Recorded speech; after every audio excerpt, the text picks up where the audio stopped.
Welcome to this episode of Fantasy Baseball Picks and Bets on the Mayo Media Network. I am Garion Thorne, and today's episode, as it always is brought to you by Prize Picks. We are breaking down everything you need to know for Tuesday, May the 4th, in the 12-game featured slate on DraftKings that gets started past 7 p.m. But before we get into that, we are going to talk about Prize Picks, as we always do, off the top of the show.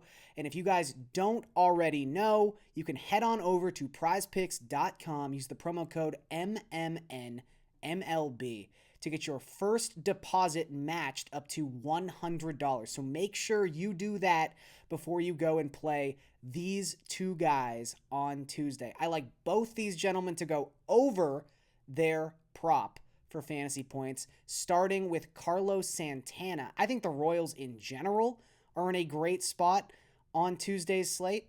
They get Sam Henges, who is not only making his first career major league start, it is his first start above Double-A. So it's going to be quite the leap in terms of level of competition. And Carlos Santana has been amazing so far this season for Kansas City. It's kind of insane considering how little interest and sort of how little fanfare there was when he signed with the Royals this past offseason, but he's been incredible, particularly batting as a right-hander so far this season. He's been crushing lefties, comes into Tuesday, 33 plate appearances against Southpaws, a 182 WRC+, and he's only struck out once in those 33 plate appearances, and that's really what you want to see. Yes, Santana draws a lot of walks. That's not always the best for fantasy purposes, but at least when he's not walking, he's putting the ball in play. We're not getting a lot of strikeouts here. That's really, really nice. Also, we don't know how long Henges is going to work into this game.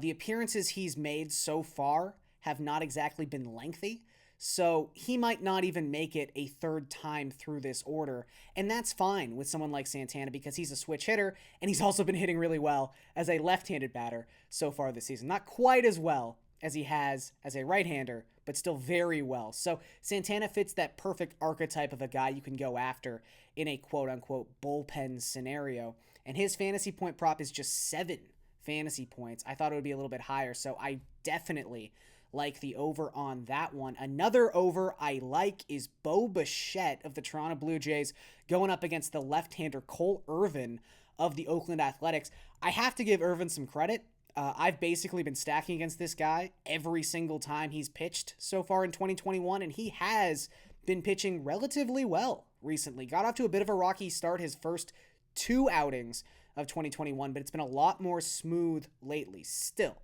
he's not exactly one of those left-handed pitchers that I'm afraid of when it comes to guys who have just historically crushed southpaw pitching, and that has been the case with Bo Bichette. We're dealing with a relatively small sample, even when we're talking about Bichette's career numbers. However, in his career against lefties, 340 batting average with a 160 WRC+. The Blue Jays lineup in general has been really, really good the past week, ever since they got George Springer back, and we expect he'll be in the lineup on Tuesday after getting a day off on Monday. So that really just strengthens the whole top of the Jays order.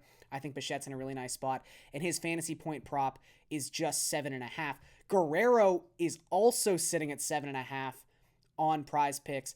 I'm leaning Bichette over Guerrero because so far this season, Vladdy has walked in 45% of his plate appearances against left-handed pitching, so he might just not get anything to hit in this game, and that is going to be obviously an issue when it comes to getting 7.5 fantasy points. So I'll go with Bichette, but I do like either J if you really maybe wanted to add a third player to that Prize Picks lineup. All right, let's move to DraftKings because this is a very interesting 12-game slate. Even though there are a lot of pitching options on this slate, there aren't a lot of top-end options that jump off the page once you get past the first 2 names. And you might say, well, yeah, Garion, that's fine, but the first 2 names are Jacob deGrom and Trevor Bauer. That's pretty damn good.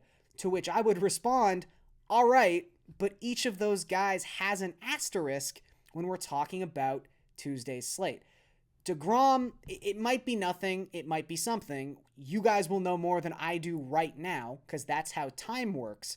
But a lot of reports of rain in the St. Louis area for Tuesday. So if there's a game that I'm worried about possibly getting rained out on this 12-gamer, it is Mets-Cardinals. So that's something to watch for, and it's something you have to keep in the back of your mind when it comes to DeGrom, who obviously is viable if this game is going to be played. He's averaging 38.5 DraftKings points per game so far this season.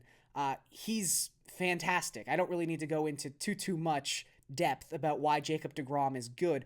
I will say, though, Johan Oviedo, who is going to make the start for St. Louis if this game is played. Oviedo is kind of, gotten my attention. He's only had 9 2/3 innings pitched so far this season. 1 start, 1 bulky relief appearance.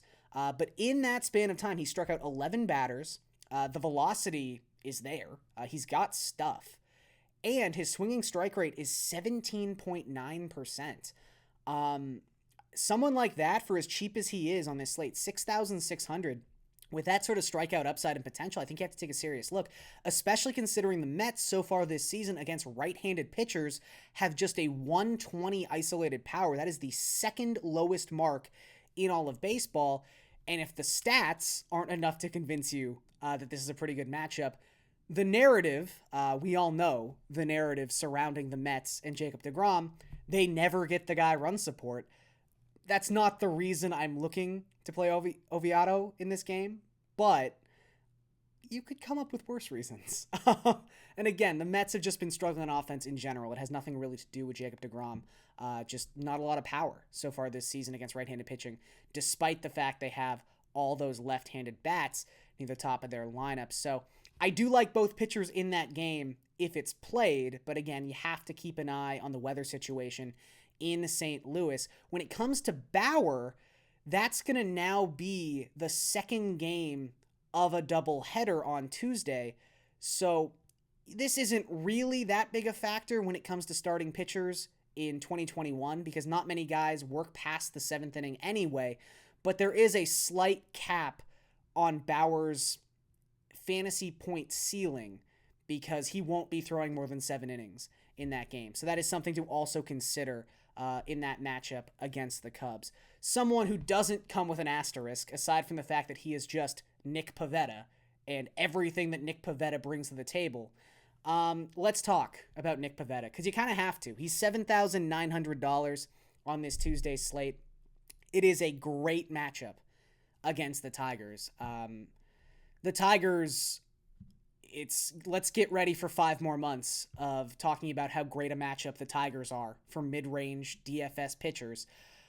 They come into Monday's schedule having the highest strikeout rate in baseball at 30.9%, the second lowest walk rate in baseball at 7.1%, and they are dead last in WRC plus with just a 67 WRC plus. The reason that second statistic, the walk statistic, is as important as it is in this particular matchup is we know the book on Pivetta. He is someone who has strikeout per inning upside, but does not know where his pitches are going. His control is suspect at best. He's got a 16% walk rate so far this season. He's walked at least 3 batters in every start he's made. Now, granted, he's coming off arguably his best start of the season against the Mets, right-handed pitcher against the Mets, full circle. 5 innings, 1 hit, no earned runs, 3 walks, 7 strikeouts. He's in a bit of a groove right now. His surface statistics are amazing. The underlying statistics obviously don't love the walk rate, but I think against the Tigers, a team that is aggressive with their swings and generally doesn't make contact. Again, first in strikeout rate, 29th in walk rate is the ultimate Nick Pivetta matchup. You need a team that is hyper-aggressive and willing to chase pitches outside the strike zone because he lives outside the strike zone. So I might regret this in 24 hours, but I'm going to say that I am intrigued by Nick Pivetta, and I will have some shares on Tuesday. But look, this is a classic Nick Pivetta blow-up spot. I'm going to put that out there. It's also a 2-start week for Pivetta, so in season-long formats, people have been grabbing Pivetta. This is all just lining up to go horrendously wrong. But I'll be right there, riding Nick Pivetta against the Detroit Tigers. I'm already regretting it. Anyway, let's talk about some stacks, because with a lack of elite pitching on this slate, obviously there's some good places to find offensive value on this slate. Expensive stack that I like, if you're able to afford it, the Braves going up against Joe Ross. Ross really has only had like one horrendously bad start. However, the advanced statistics aren't nearly as kind, and he's given up 7 barrels in his last 2 starts. He's also been rocked by right-handed batters so far this season. 2.31 home runs per 9, and just a 16% strikeout rate in right-on-right matchups. So, the expensive guys, Acuna, Ozuna, there's no shortage of right-handed bats, expensive right-handed bats, if you want to use the Braves. Obviously, Freeman's in a bit of a slump right now, but he's still batting second in that lineup. He's the reigning National League MVP. He's always viable. One guy I really did want to single out, though, for the Braves is Austin Riley. I get the impression, or I would at least guess, that Riley is going to be hitting higher in the order on Tuesday. His bat has just been too good to be down in the 7th or 8th spot, which is where he's been a lot so far this season. Keep an eye on this, but if he's batting 5th or 6th, which I think is entirely possible, he's coming off a 4-hit game on Sunday. He's been raking for the better part of 10 days now. I think Riley is in a really nice spot, and he is just $4,100. So he would be a much more affordable aspect of that Braves stack. I mentioned the Royals against Henges in the prize picks segment. Again, I like the entire team. Santana's pretty expensive on DraftKings. He's $5,200. Whit Merrifield, who you always have in the back of your mind when you hear the Royals are going up against a left-handed pitcher, he's also $5,200. Justifiably so. They've been very good against left-handed pitching so far this season. Wanted to point out, though, there's still an affordable aspect of this lineup. Once you get past the top 3 with Merrifield, with Santana, and with Sal Perez, and you get to the 4, 5, 6 spots in that order, the projected 4, 5, 6 spots. The last time the Royals faced a left-handed pitcher, this is who they had in the 4, 5, 6. It was Jorge Soler, it was Hunter Dozier, and it was Michael A. Taylor. All of them are less than $3,500. Soler comes in at 3.4, Dozier is 3.3, and Taylor is 2.8. Taylor in particular has been hitting left-handed pitching pretty well so far this season. And again, Henges is just a guy you need to take a chance on when it comes to stacking against him, because though the sample size is small, he's only faced 25 batters at the major league level, 15.8% barrel rate on his batted ball events, 52.6% hard hit rates. So more than half of those batted ball events have come off the bat at above 95 miles per hour. And so far, he's got a 100% zone contact rate. Any pitch he's left in the strike zone that has been swung at has been put into play or fouled off. He's not been able to get swings and misses on pitchers' pitches so far this season, and anytime he goes in the zone, it gets clobbered. So I like the Royals a lot, and they're a much cheaper stack to go to than, say, we talked about Bichette too, the Blue Jays. The Blue Jays, very nice opportunity. Like I said, the lineup's been heating up. It's a very, very good lineup, but it's hard to get Springer and Bichette and Guerrero into a lineup, especially if you're someone who wants to use possibly a Jacob deGrom. Though I will say Teoscar Hernandez is just $4,200. He's looked really good since coming off the COVID IL. Randall Grichuk is only $4,000. And Lourdes Gurriel Jr. is just $3,600. He is heating up after a terrible start to the season, and he has always hit left-handed pitching. Cole Irvin, as we talked about before, the left-handed pitcher, very, very well. Okay, before we get out of here, let us talk about some bets. And I'm going to start things off with Atlanta. I just think this is a really nice spot for their bats in particular. I think they're going to have a very easy time scoring runs against Joe Ross, who is just not someone I trust. Braves are just a slight road favorite. They are minus 134 in the DraftKings Sportsbook on the money line. I will take that. Also, Yanoa, who's starting for Atlanta, has been pretty good. 4 of his 5 starts have featured 2 earned runs or fewer. He's given up a lot of barrels when you look at the overall statistics. However, half of those barrels came in 1 start against Chicago. I think you can kind of throw that start out at this point and say, hey, 80% of his starts have been really good.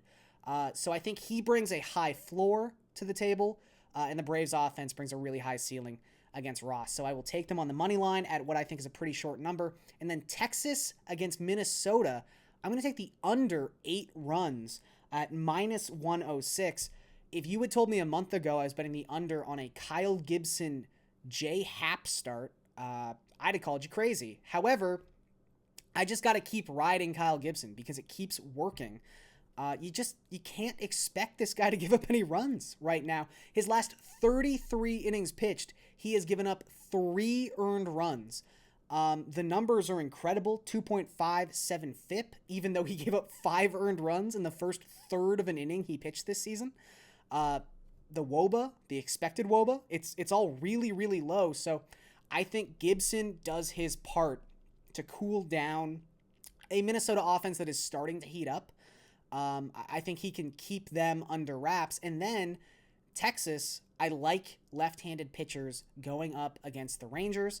Happ has been incredibly efficient with the left-handed bats he has faced so far this season. He's got a sub-2 ERA overall.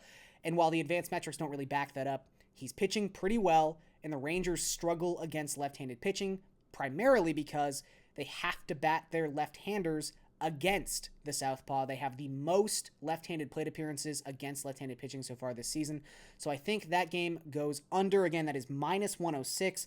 Braves money line is minus 134. And that's going to do it for this episode of Fantasy Baseball Picks and Bets on the Mayo Media Network. I am Garion Thorne, and I want to thank you guys for watching this video. I will catch you again next time.